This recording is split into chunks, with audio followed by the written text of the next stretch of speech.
everybody, welcome back to my channel. My name is Heather and I'm here with another episode of Around the World in Books. This time we are doing books from the Caribbean. This is another one of the regions that I have not read a single book from. So I'm very excited to read some of my first Caribbean literature. My goal this year was to get through 6 videos. This is my 4th one. So hopefully I'll have 2 more coming later this year, and they are both, I think, should be for regions that I also have not read a single book from. So I'm very excited. We're going to start by just going through the books that I've picked for this video. If you haven't watched any of my Around the World in Books videos, I'm trying to read a book by an author from every country around the world. It's been a minute since I've researched these, so hopefully these are all correct. Because I feel like I did like a mass researching of books for these videos a while ago, like a year or so ago. And some of them I feel like have been a little off. So I don't know. If you got corrections, let me know. But I have divided everything up into regions. And I'm reading just a handful of books from each one. For this week's video, we have 4 books, all from Caribbean authors. We'll just go in alphabetical order of the ones that I picked for today's video. So the first one is A Small Place by Jamaica Kincaid. This is my book for Antigua and Barbuda. I really don't know much about this book. It's very small. It's like, let's see how many pages. 81 pages. So it should be a super fast read. I believe this is more of like an essay, might be the correct terminology for it. Is this nonfiction? I'll just read you the back. Lyrical, sardonic, and forthright, A Small Place magnifies our vision of one small place with Swiftian wit and precision. Jamaica Kincaid's expansive essay candidly appraises the 10 by 12 mile island in the British West Indies where she grew up and makes palpable the impact of European colonization and tourism. The book is a missive to the traveler, whether American or European, who wants to escape the banality? Not really sure. And corruption of some large place. Kincaid, eloquent and resolute, reminds us that Antiguan people, formerly British subjects, are unable to escape the same drawbacks of their own tiny realm, that behind the benevolent Caribbean scenery are human lives, always complex and often fraught with injustice. So that doesn't really tell you much, but it sounds like it's an essay on the place where she grew up. This one will be a nice, quick read. And then the next one is my pick for Barbados. This is The Girl with the Hazel Eyes by Callie Browning. This one I'm very excited for because it sounds like a bit of a mystery.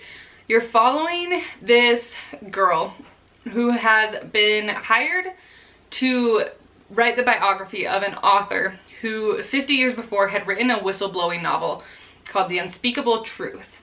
And so she's now writing this biography about this author who's still alive. And so they're kind of working together to write this biography.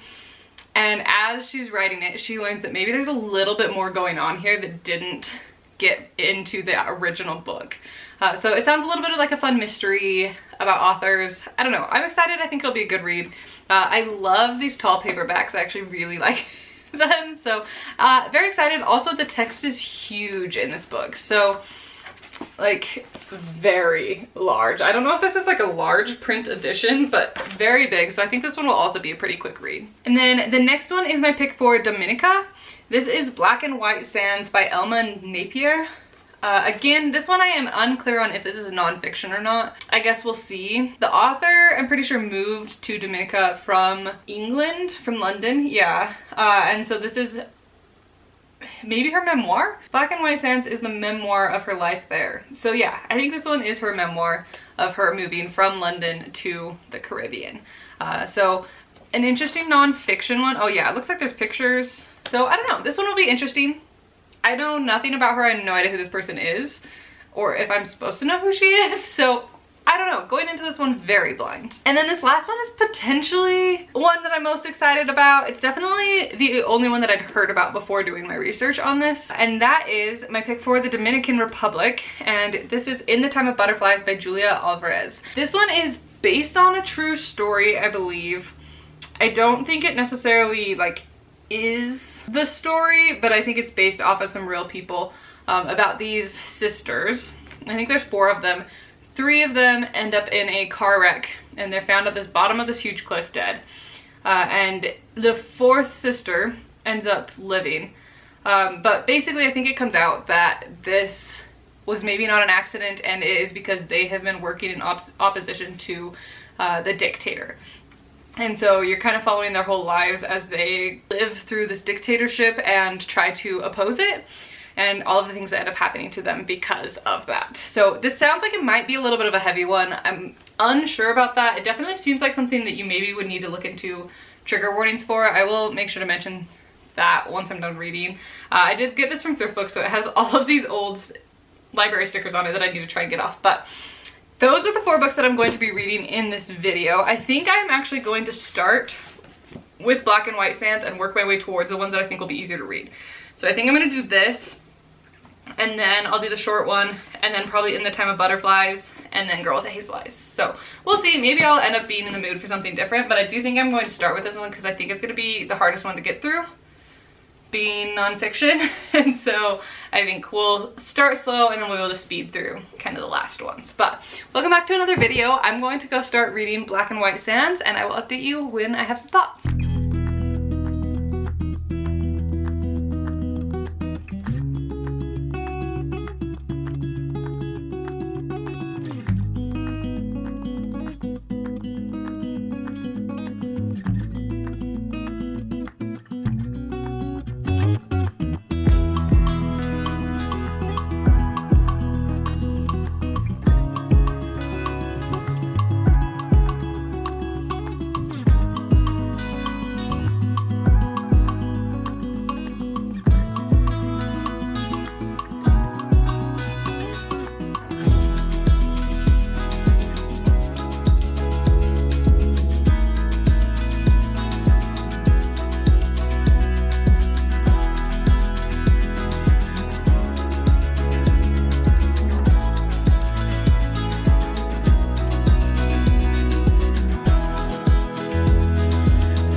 Hey guys, I thought I'd quickly update this video.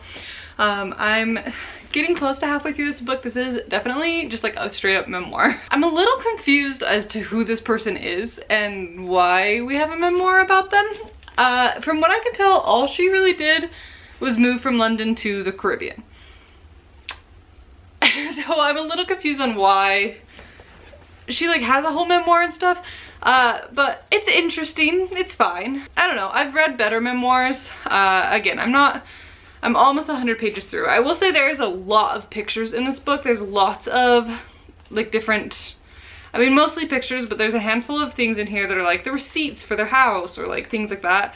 So it's very thoroughly documented. I just don't understand why. So that's that one, it's fine. I decided while I work my way through this one to also go ahead and pick up In the Time of Butterflies. And I have made pretty good progress through that one. I'm a little over halfway. I'm at 206 pages. And this one's an interesting book because you kind of know where you're going to end up right from the get-go. Even from the back of the book, you know that 3 sisters die and 1 survives. And so you are working your way towards this tragedy the whole book. And so you'll be reading and you'll be like getting invested in a sister's love life. And then you're like, oh, I wonder how far this is actually going to go before she ends up dying. So that being said, I am pretty far through here and we have not gotten to the point where they've been killed yet, but I do think we're getting close. So I'm guessing that's going to be towards the end of the book that we finally get to the actual event. Things are definitely going quite wrong already. Basically you're following 3 of the sisters have joined the resistance, again pretty clear from the back, and you're kind of following as they build up this resistance movement and as things start to slowly fall apart, leading up to them being killed. Definitely a book, the first part of it feels pretty lighthearted. except that you just have that in your back of your mind that this is going to end in tragedy, and we're starting to work to the point where we're seeing a lot of the heavier stuff hit in the book. So again, this is a book that should come with a lot of trigger warnings, I feel, but it is very interesting. It took me a minute to get into it, but once I did, it's going pretty fast. You do get POVs from all 4 sisters, so that has been interesting, and they're all written very differently. One of them, you are the sister who survived. Her point of view very much so is her like talking to an interviewer and telling you the story. One of the sisters, you're following her like diary, so you get all these diary entries, and those POVs go really fast because it's in like little diary entries, and you get like her sketches in there sometimes, which is kind of fun. And then the other 2 are more just like a standard novel narrator, but it is very interesting to get all 4 POVs. They're very different ends of the political spectrum at the beginning, and you kind of see is that they all merge as things get worse and worse within the regime. But yeah, overall, going pretty well. Again, it is getting to be a little bit heavier, so I'm going to continue reading these, and then I will update you when I finish at least one of them.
Time for a bit of an update on this video. I've finished 2 books now. I can't remember. I don't think I've updated you since I finished In the Time of Butterflies.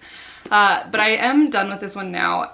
Overall, it was a really good book. The end does get really sad and heavy. I think the thing that makes this book feel so heavy is that so much of the book you were feeling so connected to the characters and so hopeful for them, and you just want things to turn out good for them, but you know it doesn't.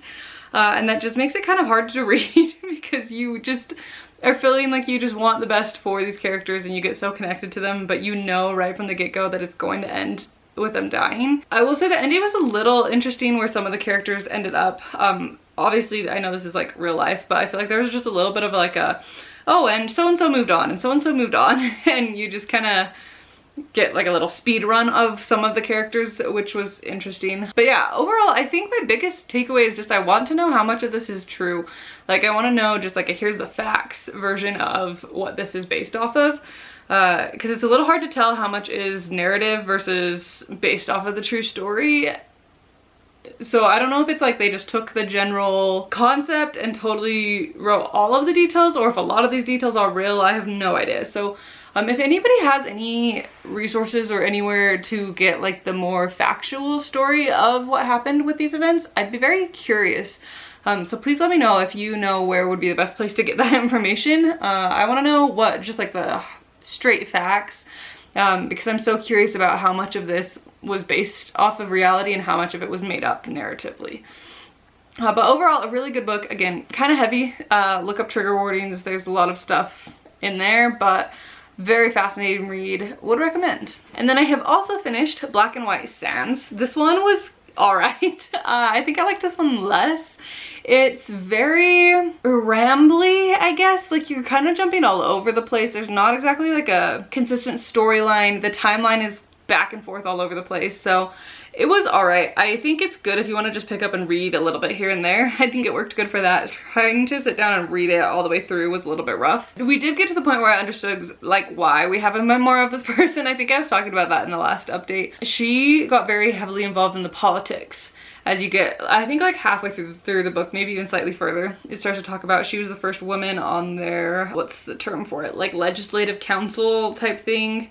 And she was pretty heavily involved. She was sent as a representative to quite a few other countries to do political things. So you dive into all of that. And that part got more interesting. I thought it was a little bit less of like just, I'm this random person who moved to a Caribbean island, and became a lot more like, here's what I did and here's the way I impacted the community and things like that. So that part got more interesting for me. So there is a reason we have this book, and it did get there eventually.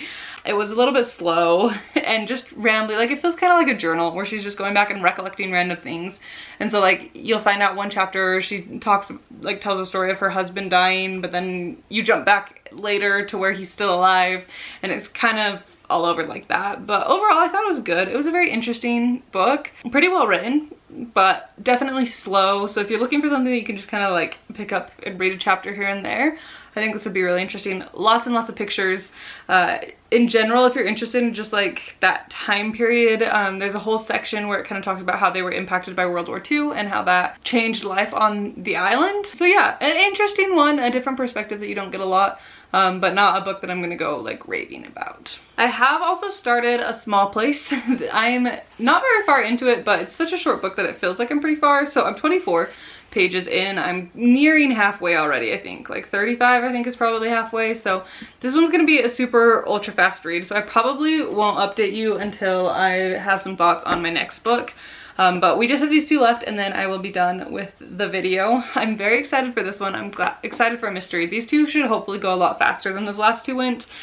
They both have really big text, and this one's just so short, and this one actually has a plot. So feeling good about these two, but I will probably update you either when I finished both of them or when I'm partially through Girl with the Hazel Eyes.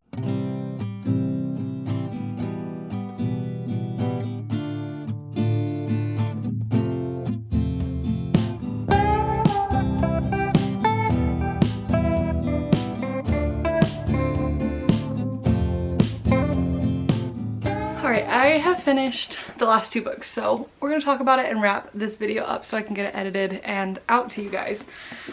First one, I finished A Small Place by Jamaica Kincaid. This one was interesting.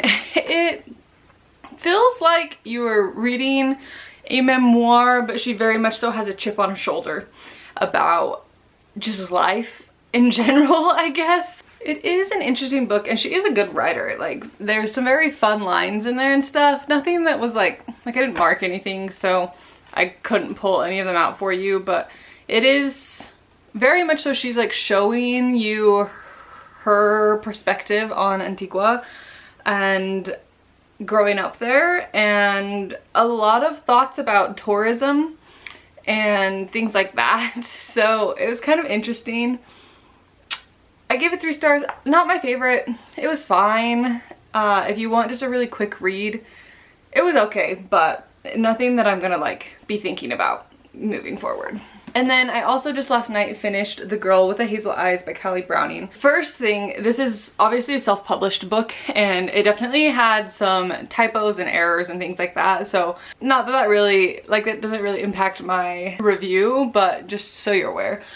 This book does have at the very beginning a trigger warning for sexual assault. I would say also I'd add to that trigger warning for very toxic relationship. Everything kind of that's going down has some really toxic relationships going on.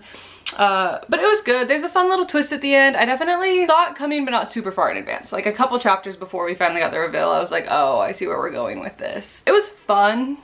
I gave it like 3.5 stars. I don't think it's anything overly special, but it's good. It's an interesting book. Just definitely lots of trigger warnings, lots of things about like sex and sexual assault and highly toxic relationships. She gets in this relationship with an older man who's totally using her, and it takes her a very long time to realize what's going on, and lots of people call her out on it, express their concerns, and she just kind of ignores them. So that was interesting. It was fine. It's definitely not like your typical plot line of a book, so if you're looking for something a little different that's not gonna just hit your same basic points, it was interesting. I don't know how much of this is based off of like real life stuff and how much is fiction. I'm not really sure. It sounds like some of this might be based off of the actual situation of Barbados getting independence from Britain. But I don't know, like, again, if any of these characters are real people. I have no idea what of this is real and what's not. So that's that book. It was fine. Again, nothing that I'm gonna like really think about for a long time, but it was good. So I think I really started with the two stronger books actually in this video. In the Time of Butterflies would be, out of these four, the one that I would most recommend. Black and White Sands was a good memoir, but like it's a memoir still, so it's not anything like crazy mind-blowing. But that's my books of Caribbean authors. I don't really have a ton else to say. If you have recommendations for authors from other Caribbean countries, let me know, because I have pretty much, I think this was all the ones that I've actually found so far. So if you've got recommendations, at some point I will be coming back to reading some more Caribbean authors, so let me know if you got recommendations for some of the other countries. I would love to have some help on finding some books for countries. That is gonna be the end of this video. I'm hoping to get potentially 2 more Around the World in Books videos out before the end of the year. So ideally, that means I'm getting one out to you in November and then one in December. It might end up being that I read the books in November and publish it in December, and then read in December and post in January, but we'll see. I'm really hoping that I can pull it off. So look forward to some more Around the World in Book videos coming up hopefully very soon. But with that, I'm gonna go ahead and leave you here. Thank you so much for watching. I hope you enjoyed, and I will see you in the next one very soon. Bye.